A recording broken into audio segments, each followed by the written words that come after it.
آپ کو براہ راست لیے چلیں گے سینئر سیاستدان جاوید ہاشمی کی کتاب کے اجراء کی تقریب پر۔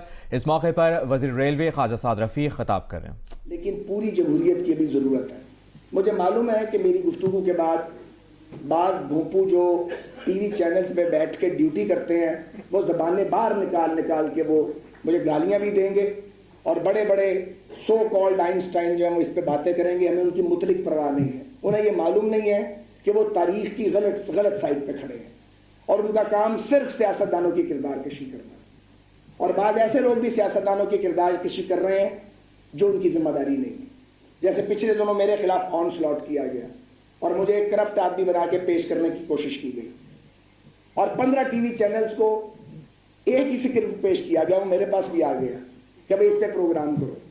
مطیع اللہ جان جیسے جو یا سولنگی صاحب جیسے جو یہاں بیٹھے ہیں جو با کردار اور جرت مند جرنلسٹ ہیں، انہوں نے ریفیوز کر دیا اور جو ڈیوٹی پر تھے انہوں نے اپنا کام کیا۔ میں اس سے زیادہ بات کر سکتا ہوں پر کروں گا نہیں ابھی۔ ایک یہ وزارتی ذمہ داری ایسی چیز ہے جو آپ کو زیادہ بولنے نہیں دیتی اور کبھی کبھی وزارت بوجھ بن جاتی ہے، آپ کو بات ہی نہیں کرنے دیتی۔ تو بہرحال ہم ابھی جدوجہد کے مرحلے سے گزر رہے ہیں۔ ہم نے اپنے ملک کو بھی محفوظ کرنا ہے، اپنی افواج کو بھی متنازع نہیں کرنا، اپنی عدلیہ کی توقیر میں بھی اضافہ کرنا ہے، مگر آئین کی سربلندی پر کوئی سمجھوتا نہیں کرنا۔ میں بطور ایک پولیٹیکل ورکر کے یہ سمجھتا ہوں کہ عدلیہ بحالی تحریک میں مجھے بھی 2 بار جیل جانے کا موقع ملا۔ خاصی خجل خواری کی بہت سارے سیاسی کارکنوں نے، وکلا نے بہت زیادہ کی۔ تقریباً جو اپوزیشن کی جماعتیں تھیں سب نے حصہ بقدر جسا ڈالا، لیکن اس دن کے لیے نہیں ڈالا تھا یہ۔ ہمارا تو یہ خیال تھا کہ اب کوئی سٹیپ نہیں کر سکے گا۔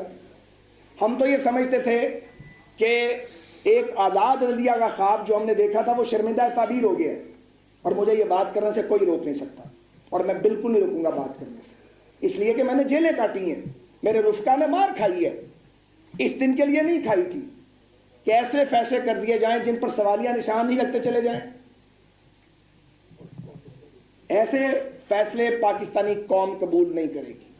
نظریہ ضرورت کو قبول نہیں کیا جائے گا۔ میں نہیں سمجھتا کہ نظریہ ضرورت دفن ہو چکا ہے۔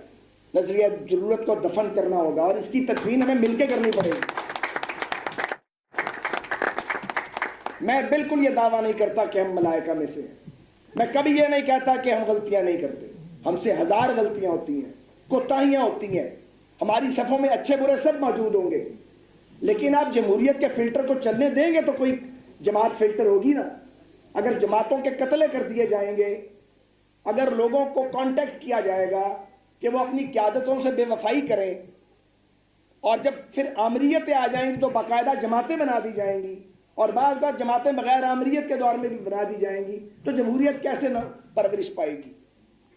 اور میں یہ بات مثال دے کے واضح کرنا چاہتا ہوں کہ میری پارٹی یا پیپلز پارٹی جو 2 بڑی پرانی سیاسی جماعتیں ہیں، ان کے جب قتلے کیے گئے اور ان کے ہیوی ویٹس کو جب توڑا گیا تو دونوں جماعتیں اس صدمے سے باہر نہیں نکل سکی 2-3 دہائیوں تک، کیونکہ ایک لیڈرشپ بنتے ہوئے ٹائم لگتا ہے اور جو جماعت کا قائد ہوتا ہے اس کے ساتھ ہر شخص ایک ہی لب و لہجے میں بات نہیں کر سکتا، اس کے لیے 30 سال کی جدوجہد چاہیے، 40 سال کی، پھر اگلے بات بھی سنتے ہیں اور پھر آپ اپنی بات منواتے ہیں۔ آپ کا پارٹی میں وزن بنتا ہے، 2.5 سال میں نہیں بنتا۔ ہمارے دوستوں کو یہ بات سمجھ ہی نہیں آتی، بعض کو ان کا شوق ہی نہیں ختم ہوتا جماعتوں کے قتلے کرنے کا اور ڈبل روٹی کے سلائس کرنے کا۔ اس طرح کچھ نہیں ہوگا۔ کوئی پولیٹیکل پارٹی جو مصنوعی طور پہ بنائی جائے گی سروائیو نہیں کر سکتی۔ اس کی ایک مثال پی ایس پی ہے، نام لے کے کہہ رہا ہوں میں، کچھ نہیں بننے والا پی ایس پی کا، کچھ نہیں بنے گا پی ایس پی کا، جو مرضی کر لیا جائے۔ زیادہ بہتر تھا کہ ایم کیو ایم کے لوگوں کو خود فیصلہ کرنے دیا جاتا۔ وہ الطاف صاحب سے وہ نجات حاصل کر چکے تھے، ان کو ہم شک کی نظر سے دیکھتے رہے کہ نہیں پیچھے الطاف حسین نہیں ہے۔ تو یار سیاست کرنے والوں کو، سیاستکاروں کو سیاست کرنے دیں۔ ہم نے میاں نواز شریف کو ووٹ ڈال کے، ووٹ کی طاقت سے، ان کی عدالتی نااہلی کے باوجود اپنا صدر بنایا ہے، ہمیں اس پہ فخر ہے بالکل۔ اور ہم میں 100 برائیاں ہوں گی، مگر ایک اصول کی بات ہے کہ پولیٹیکل پارٹی کو لیڈ کون کرے گا اس کا فیصلہ پولیٹیکل پارٹی کا ورکر کرے گا نا جی, اور جسے وہ پارٹی پسند نہیں ہے وہ دوسری پارٹی میں جا سکتا ہے. ہر سوچ کی, نظریے کی, خیالات کی, عقیدے کی جماعتیں موجود ہیں, تو سیاست آزادی سے کرنے دی جائے. اگر سیاست آزاد نہیں ہوگی تو پھر ملک کی آزادی کمپرومائز ہوگی, پھر ملک کی سالمیت کمپرومائز ہوگی, اور پاکستان ان لڑائیوں کا مکمل نہیں ہو سکتا. یہ سمجھ کیوں نہیں آتی ہمیں؟ پاکستان طاقتور ہمسایوں کے بیچ میں گھرا ہوا ہے. یہ ہمسائے بدلے نہیں جائیں گے, یہ تا قیامت ایسے ہی رہیں گے. ہمیں اندرونی اتحاد کی ضرورت ہے. ہمیں ضرورت ہے اس بات کی کہ عدل پر فیصلے کیے جائیں. ہمیں ضرورت ہے اس بات کی کہ ایک فعال اور متحرک پیشہ ور فوج جو ہے وہ یہاں پہ انٹیکٹ رہے. اسی طرح سب سے اہم یہ ہے کہ پاکستان کی سیاسی جماعتیں وائبرنٹ پولیٹیکل پارٹیز کے طور پہ موجود رہیں. ایک آزاد میڈیا ہو جو چیک کرے پولیٹیکل پارٹیز کو اور حکومتوں کو. لیکن یہاں تو الٹی گنگا بہانے کی کوششیں کی جاتی ہیں. ہر وقت کردار کشی, ہر وقت گالیاں, غلیظ گالیاں, گندے ترین الزامات, کوئی ثبوت دینے کی ضرورت نہیں ہے. اور ایسے ایسے بے حیا اور بے شرم موجود ہیں, اس سے کم لفظ میں استعمال نہیں کر سکتا, کہ وہ پاؤں جوڑ کے جھوٹ بولتے ہیں, اگلے دن ان کی پیش گوئیاں جھوٹ ہو جاتی ہیں ثابت. کبھی انہوں نے شرم کا اظہار نہیں کیا, نہ آنکھوں میں شرم, نہ چہرے پہ شرم. بے شرموں کی طرح اگلا پروگرام کر کے اور اگلا جھوٹ چھوڑ دیتے ہیں. یار خدا کا جواب نہیں دینا, اپنی قبر میں نہیں جانا. کیوں جھوٹ بولتے ہو؟ کیوں قوم کو گمراہ کرتے ہو؟ کیوں لوگوں کو بے راہ رو کرنا چاہتے ہو؟ ایک جناب ایک دھول اڑائی جا رہی ہے کہ سارے سیاستدان چور ہیں, ہر پارٹی چوروں پر مشتمل ہے. یہ افسوسناک ہے, اور مجھے بہت افسوس ہے اس بات کا کہ میثاق جمہوریت کے بعد, جو 73 کے آئین کے بعد سب سے امپورٹنٹ پولیٹیکل کانٹریکٹ اور ڈاکومنٹ ہے پاکستان کی سیاسی تاریخ میں, اگر محترمہ بے نظیر بھٹو کی شہادت نہ ہوتی تو آج کا پاکستان مختلف ہوتا. لیکن بیلنس ختم ہو گیا. دو بڑے لیڈر جو بات کو سمجھ چکے تھے ان میں سے ایک نہیں رہا, اور اس کے بعد پھر آرٹیفیشل لیڈر پیدا کرنے کی ایک اور کوشش. اب اسے کون سمجھائے؟ سمجھ آئے گی پر مچھلی پتھر چاٹ کے آئے گی. تب تک پاکستان کا کتنا نقصان اور ہو چکا ہوگا. میں نہیں چاہتا کہ ایک ٹرک ہو اور اس میں بھائی عمران خان کو بھی آ کے بیٹھنا پڑے. میں یہ نہیں چاہتا. ہم نہیں چاہتے کسی کو نااہل کیا جائے, لیکن آپ کو غزل کے جواب میں جواب غزل کرنا پڑتا ہے. ہماری اپنی بھی غلطیاں ہیں. کیوں پالیٹیشن سیاسی لڑائی کو عدالت کے اندر لے کے جاتے ہیں؟ کیوں؟ سیاسی لڑائی میدان میں لڑو نا. پہلے آپ عدالت میں گئے, بچت ہو گئی, تصادم نہیں ہوا. دوسری بار گئے, ایک سچویشن کریٹ ہو گئی. ہم بات نہ کریں تو لب سی نہیں سکتے, بات کریں تو یہ الزام لگا دیا جاتا کہ آپ اداروں سے تصادم کرتے ہیں. تو کدھر چلے جائیں؟ ہم نے لوگوں میں جا کے اپنی پوزیشن کلیئر نہیں کرنی.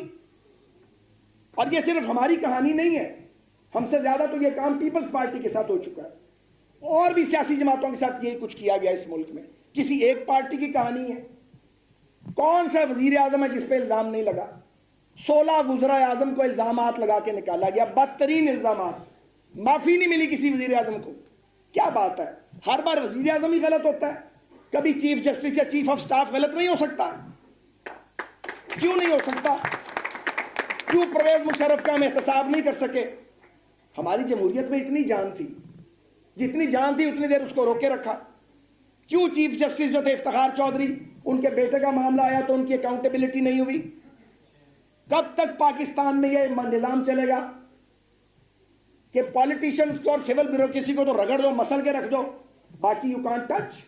یہ نوگو ایریاز ہیں.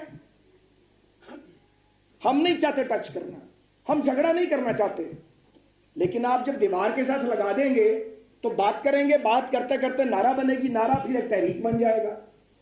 تو کیوں اس طرف دھکیلا جاتا ہے؟ کیوں ہم ماحول کو خراب کرتے ہیں؟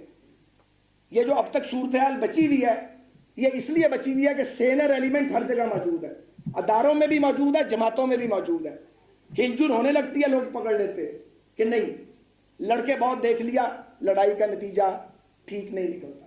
ہو سکتا ہے میری اس بات سے میرے بعض اکابر کو اختلاف ہو، لیکن میں خود 55 سال کا ہو گیا ہوں اور 10 سال کی عمر میں یہ کام شروع کیا تھا جب میرے والد کو اسیسینیٹ کیا گیا تھا. 4.5 دہائیاں ہو گئی ہیں تماشا دیکھتے ہوئے، ساری زندگی لگ گئی ہے. لڑ کے دیکھ لیا، باتیں کر کے دیکھ لیا، کوئی راستہ نظر نہیں آتا. تو پھر عبداللہ گل صاحب جس بات کا اظہار کر رہے تھے وہ ٹھیک بات کر رہے تھے نا کہ کنفیوژن بہت زیادہ ہے. تو کچھ چیزوں پہ کنفیوژن نہیں ہونی چاہیے. ایک تو کنفیوژن اس بات پہ نہیں ہونی چاہیے، اگلے دن میں نے اسمبلی میں بھی یہ کہا تھا، چند آدمی قسمت کا، قوم کی قسمت کا فیصلہ نہیں کریں گے تو ہم نہیں مانیں گے. کچھ ہو جائے کوئی قیمت اس کی ادا کرنا ہے، بالکل نہیں مانیں گے. اس اصول پہ کمپرومائز نہیں کریں گے.